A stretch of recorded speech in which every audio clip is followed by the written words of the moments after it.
Hi, this is Robin with Booyah Math, and I'm here to talk to you about the problem solvers tasks that are preloaded on the Seesaw.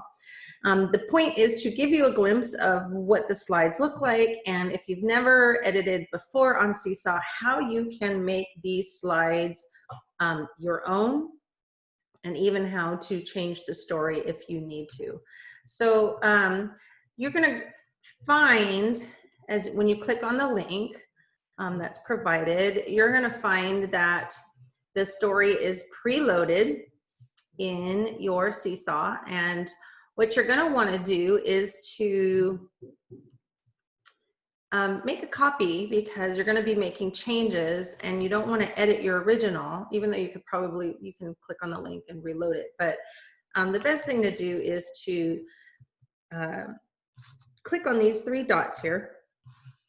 But here you can see right off the bat, the problem already has the numbers in them that match the bet lines, the bet lines slides.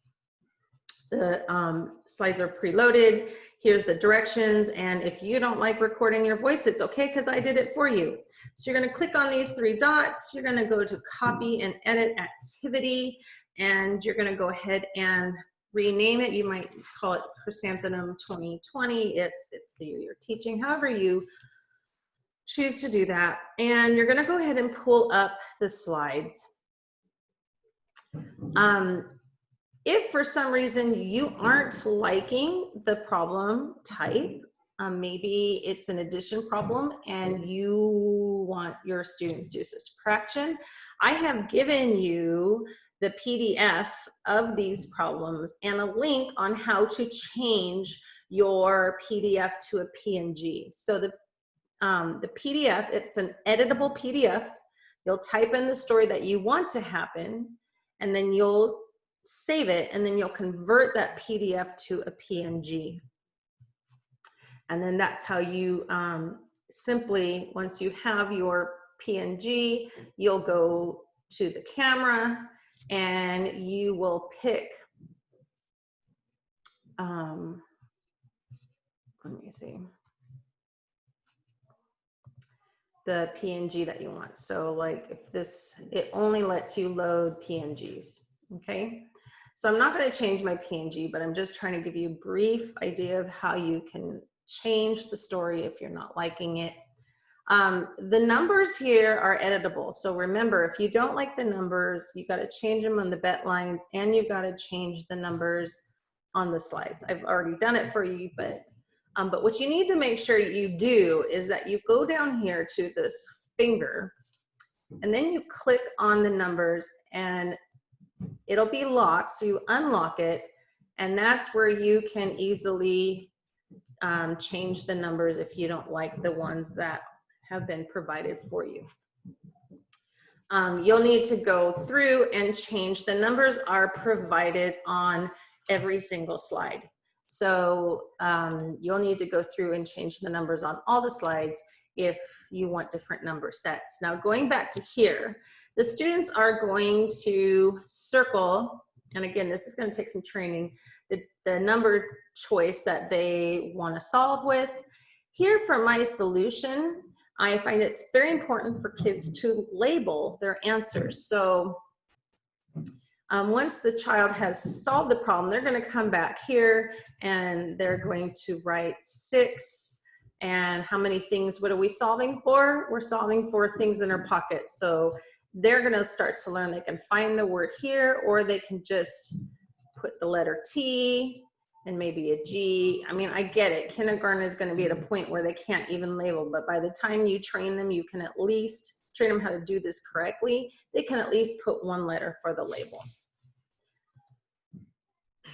So we have different slides. The kids are going to be able to, again, make sure they're on here, drag their tools as they need them on each slide. Now ideally, we want kids to learn to solve their problem twice, because then you're going to know that you know your answer is correct. That's down the line. But on these slides, we're gonna want kids to, again, circle their numbers. That way they know. Here you can see the tool talk card to give them support to talk about how they solve the problem. And here is where they're going to write the equation. Now notice, I did not put equals because eventually I want kids to be able to put 6 equals 5 plus 1, all right? Because we need them to see that equations can be written both ways.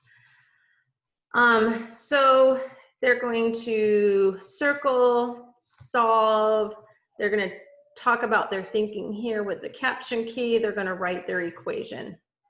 And then after they've done that, they're gonna know to come back to slide 1 to write their solution, okay? I know it probably seems like a lot of steps, but they can totally do it. So the different slides are all the slides, all the same tools that are on your tool talk cards, and you'll see the little frames, sentence frames there to help them. Now, the other thing that you might find is, especially at the beginning, you don't want the kids to have access to all these slides, because instead of getting their work done, they're just gonna pull down, you know, the base 10 blocks, and they're just gonna start moving them around. So what you can do is to narrow the options that your students have for how they want to solve the problem.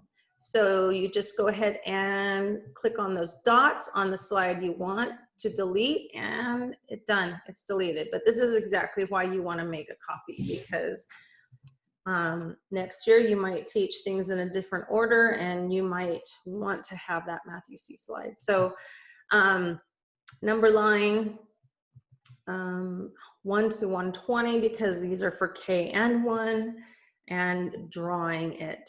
So once you've made your changes, again, each of these slides you can go in and change the number. Once you've made these changes, you're gonna click on that green check mark, and it's gonna load, you're gonna save it, and then you'll assign it to the kids. All right, so hopefully that helps you to see just the amazing possibilities and the ease that the problem-solving tasks provide for you. So again, you can find me at Booyah Math, both on Twitter and Instagram.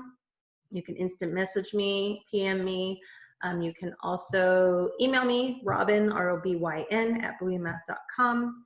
Lots of ways to reach out. I'm here to support you to make math better, and thank you for helping your kids to Booyah see the math.